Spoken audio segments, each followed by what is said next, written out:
We had a client that we worked with, and she was really struggling with profitability. She kept raising tuition. She actually did 3 tuition increases within a 15-month cycle, and she still could not catch up.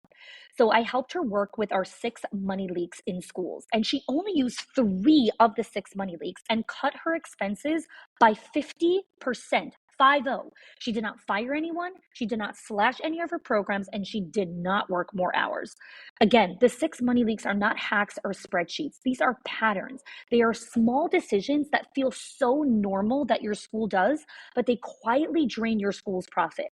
So if you've ever wondered why you're working so hard, but still not seeing the return, this is your first step to clarity. Click the link in the show notes and find out what it's actually costing you.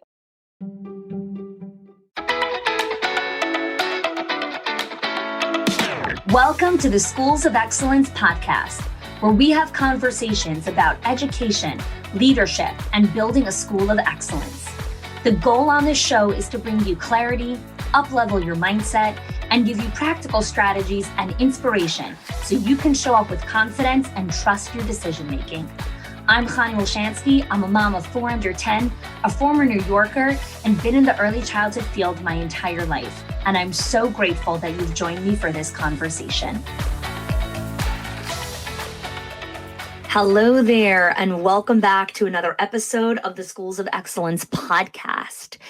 Today is the first episode, well, technically the second episode in a 6-part series of the bridge concept. So last week, when I introduced this concept of the bridge, which are the 6 meta skills of what it takes to build and sustain your school of excellence. And if you did not get a chance to listen to that episode, definitely go pause and listen to that first, because it is an introduction to this concept. And so today's episode is all about the first letter in the bridge is B, which is B for boundaries. And today I'm going to be talking about the difference between rigid boundaries versus healthy versus weak boundaries. I'm also going to be talking about the different ways that we respond to boundaries and why the more that we can train and help our teams become self-aware that practicing boundaries is what leads to better mindfulness, to a healthier culture, to higher retention with staff. This is where a lot of the issues happen with teams and where a lot of burnout and, staff leaving, the turnover comes from, is from a lack of practicing healthy boundaries. So the first thing I want to dive into today is what rigid boundaries look like. And, what does it look like when someone is demonstrating these rigid boundaries? Well, the first thing that happens is they have a lot of difficulty trusting.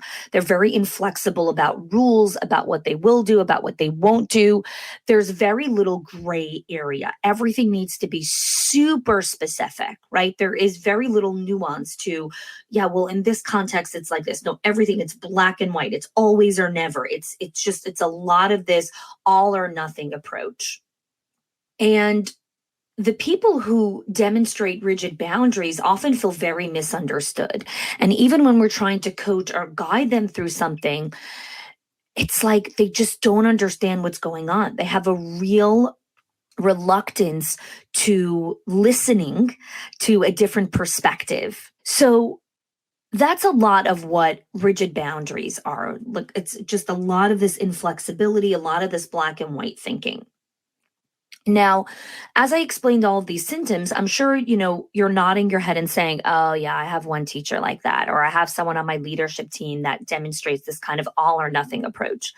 And again, this episode is not about doom and gloom. I want to give you context to help you understand what you need to start coaching and mentoring for your team to help them develop more healthy boundaries. All right, so now let's look on the other side of rigid boundaries is weak boundaries, okay? This is on the completely other side of the pendulum. This is where there's a lot of passive-aggressive behavior or people-pleasing, where they're letting everyone step all over them. They don't ask for what they need. They allow others to mistreat them. There is an obsessive need for fawning and people-pleasing. they don't have clarity around what works for them, what matters to them, what they need, what they want. And they're consistently seeking external validation and reassurance to make sure that they're okay. One of the things that I spoke about at a recent event that I was at is that reassurance is like a drug. There's never enough of it that you can give someone who needs this constant need for reassurance and validation. Another component of weak boundaries is they do a lot of oversharing, which can make other people feel uncomfortable. They have a very difficult time reading the room of like, ooh, that's an overshare. That's not something that's information for us right now. So this is the flip side, right? So we have rigid boundaries and we have weak boundaries. Now we want to coach our leaders towards healthy boundaries, right? Being assertive, asking for what they need, doing so without feeling guilty, respecting other people's limits, right? This is a very difficult time, especially with people with rigid boundaries. They have a very difficult time accepting that other people have limitations, that other people have different needs than them, have different capacity levels than they do. So they have a very difficult time understanding that people exist beyond, their little microcosm of the world. And so what happens a lot with new directors who have rigid boundaries is they have a very difficult time understanding that their staff have different limitations. They have a very difficult time understanding, okay, so this teacher isn't ready for this next level. Like, this is where she's at. This is good enough teaching, and this is all she can do right now. And that doesn't mean she's a bad person. It doesn't mean she's not a good teacher. It doesn't mean you need to fire her. It doesn't mean you need to write her up. She needs time. She needs coaching. She needs some patience. She's not there yet. And it's very difficult because a lot of directors come into this position because they're very smart, they're very capable, they're hard workers, they're very committed. And when other people have limitations and are not ready to do certain things at their specific timeline, they struggle to respect those limits and they look at those people as weak. They look at them as they're not good enough. And so there's a lot of judgment. Whereas the person who has weak boundaries really struggles to put limits in place to people that might push the boundaries a little bit or push the letter of the law or try to take advantage. And so what healthy boundaries looks like is someone who knows how to respect that other people have limitations, just like they do, right? Just like they do. But the person who has rigid boundaries actually struggles with the awareness to realize that they also have limitations, okay? They also have limitations. So this is a kind of high-level view that I often give leaders when it comes to boundaries, is understanding what are the standards that we can put in place around boundaries with staff, with clients, with families, because many of the people that are listening to this podcast, you guys have a lot of people on your admin team that are possibly friends or teachers that are friends with each other. And it's challenging for when everyone, becomes friendly with each other to practice boundaries and really maintain professionalism that they need to have at work. And so I want to transition now into the 4 different types of boundary setting styles, right? So as you know, I just explained, there's weak boundaries, there's rigid boundaries, there's healthy boundaries. And then there's also different styles in the way that we set boundaries, okay? And so I'm going to share with you the 4 different types of boundary setting styles. The first type of a boundary setting style is anger. So many times when someone needs to set a boundary, they set it from a place of anger. So it typically sounds like something like, I can't believe you're putting me in this position. Let's say you need to tell the teacher that you need to close the door. You need to tell a parent something. The first response is anger. You say something like, I hate being put into this position. I'm so angry that you're making me practice this boundary. So as I'm going to go through these boundary setting styles, I want you to think about what is your kind of dominant boundary setting style. And if you're an owner listening to this and you have a few people on your leadership team or you have directors, I want you to pause and think about what are possibly their boundary setting styles. So that's the first one, is anger. The second type of boundary setting style is blaming. So this is when you have to practice a boundary, you blame the other person for the need that you have to practice this boundary, right? So you say something like, well, if you would have planned better, you wouldn't be asking me for this now. So that's the blaming boundary setting style, where you blame the other person because they have a need, right? And they're asking you for it, but you have a difficult time practicing this boundary. So you're going to blame them for having this need. You're going to blame them and say, well, you shouldn't be having this need altogether. So the first one is anger. The second one is blaming. The third type of boundary setting style is excuses. So this sounds like, oh, can't do it. My cat's sick. I've been away this weekend. My husband just had the flu. My son's coming next Friday. My parents just left. My cleaning lady quit. All the things. It's the excuses boundary setting style. So it's typically, when you ask a teacher to do something, the teacher will just completely overshare on all different kinds of excuses. I'm too tired, all of that kind of stuff. So that's the third type of boundary setting style. And the fourth one is apologies. So it sounds something like, I'm so sorry. I feel terrible. I can't help you with this. I really wish I could. You know that I wish I could. I feel so terrible. I feel so ashamed. I'm so sorry. This is the obsessive apology, that when you need to send a boundary and it's difficult for you to just say no as a full sentence, you give a lot of apologies. Okay. So let's review these for a moment, right? So we have anger, we have blaming, we have excuses, and we have apologies. Now, like with anything, we all have varying degrees of these boundary setting styles. And the question is, what is your dominant boundary setting style? Like when you think of what is kind of that default response that happens when you have to practice a boundary. Is it that you get angry? Is it that you start blaming the other person? Is it that you give excuses? Is it that you give a lot of apologies?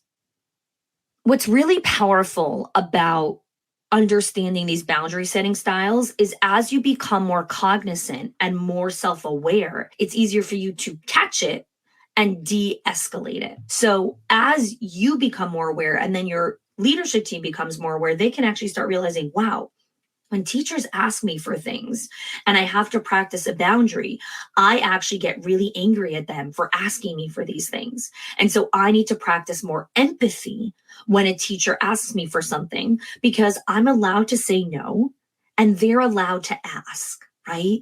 And so I don't need to get angry. I need to sit with myself and sit and practice some empathy, and then also practice accountability, right? I know you asked me for this, and then this is the boundary. The other thing that's really powerful in understanding the boundary setting style of both yourself and your leadership team is it really, really helps with values, because you can have a core value in your center, but part of practicing values, you're going to have to practice boundaries around those values. Because if you value integrity or trust or service or whatever it is, when something bumps up against that value and you're going to have to make a decision, you're going to have to practice a boundary to be able to honor that value. And not being aware of how you set boundaries right now and how challenging it can be, what happens is there becomes an misalignment with the ability to practice values. And it's not because they don't believe in the value, and it's not because they're not trying to practice the value. It's because they're really struggling with boundary setting around this particular value. But in general, they struggle with boundaries, because the thing to understand about boundaries is it's a meta skill. So it's not something that you ever get perfect at. It's something that we get better at every single day, because every season of life is going to call upon you to practice different boundaries. And this is a hard truth for a lot of leaders to swallow around, oh, you mean I'm never going to be perfect at this? Or, there's no mastery here. No, there's no mastery. It's the ebb and flow of practicing the boundary, making a mistake, trying again, and just practicing excellence, right? Getting better and better at it. So when we're looking at these boundaries, at specific ways that we want our people to show up, we want our people to show up in a specific way, right? We want our people to be able to show up with integrity, practice the values, and then just regular standards, policies, procedures, and all the things in running a center. When they are aware of this boundary setting style, when they're aware of, wow, like this is what I do, then we can go into the coaching of it. Then we can go into, okay, how am I going to practically do this? What happens a lot of times with boundaries is they start practicing a certain boundary and they come at it from the all or nothing approach. They think this is my forever boundary for all eternity. The next 50 years of my life, this is the boundary I need to have, right? And again, it's this black and white thinking. It's the perfectionist talking who's begging for control, who's saying, oh, okay, so this is the way to do it. Okay, so this is the way I'm going to always do it. Don't feed it. Don't feed the part of yourself that's begging for control and certainty and security. Don't do it. It doesn't need to be all or nothing. Okay. This is the boundary that you need now. And then you can reassess and reevaluate, right? You can reassess and reevaluate. So I want to give you some pointers of how to have these conversations with your leadership team. If you have a director who really struggles with anger or possibly blaming teachers for asking for things, one of the things that you could sit down and have a conversation with her about is, let's do a little suspension challenge, I call it, where we're going to suspend judgment for one day.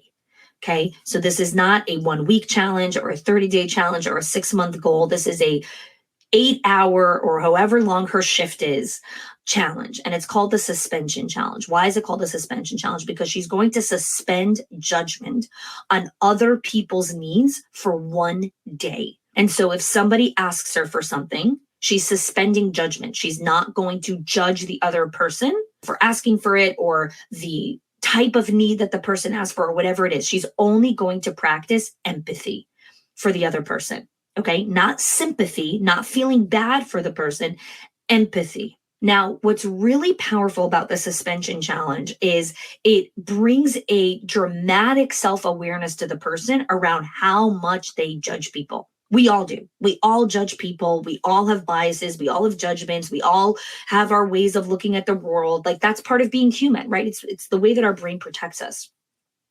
And yet, the more that we can step into small moments of not judging, okay? Again, you're not going for the all or nothing, right? It's not like, oh, I'm never going to judge anyone ever again. Lovely. We'll see how that goes for you. This isn't about never judging anyone again. That's not a plausible human goal. We're all going to get into moments where we judge people when we feel tired or burnt out or stretched thin or exhausted or irritable or whatever it is. And then someone does something to us and we're like, oh, how dare that person do that, right?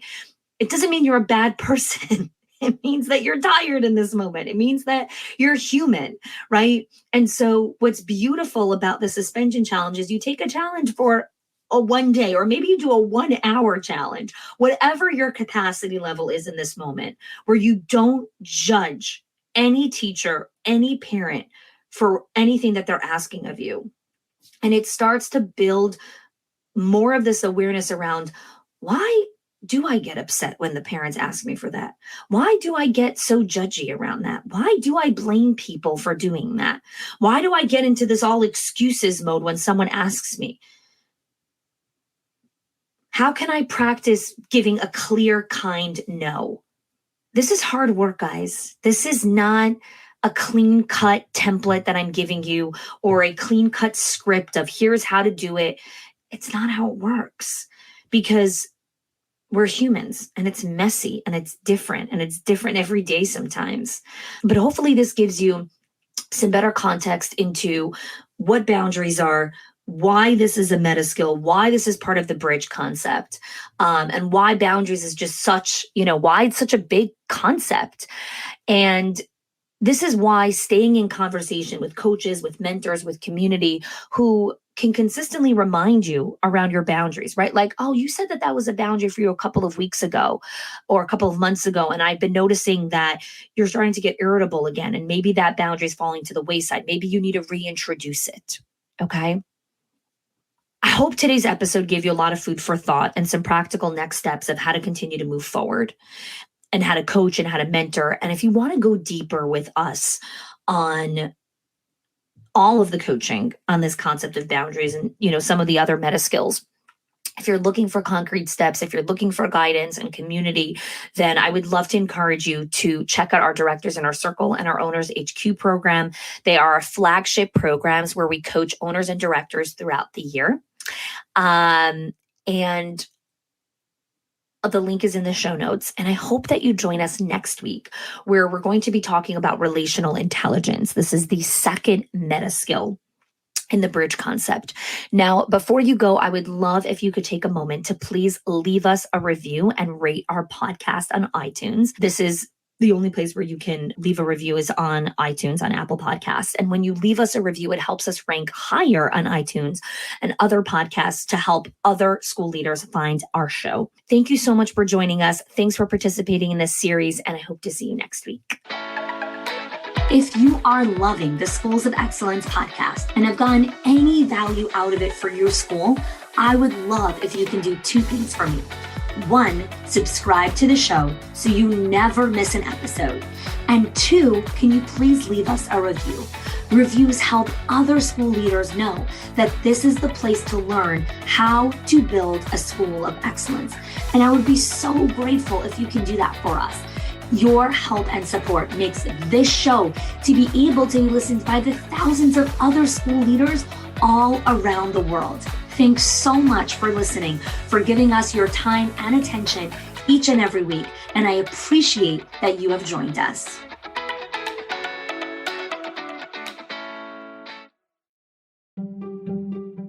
If your accountant has ever told you to cut back on professional development or slash your teacher appreciation budget or your staff development budget just so you could stay afloat, or has told you, hey, you probably can't go invest in that program, please listen.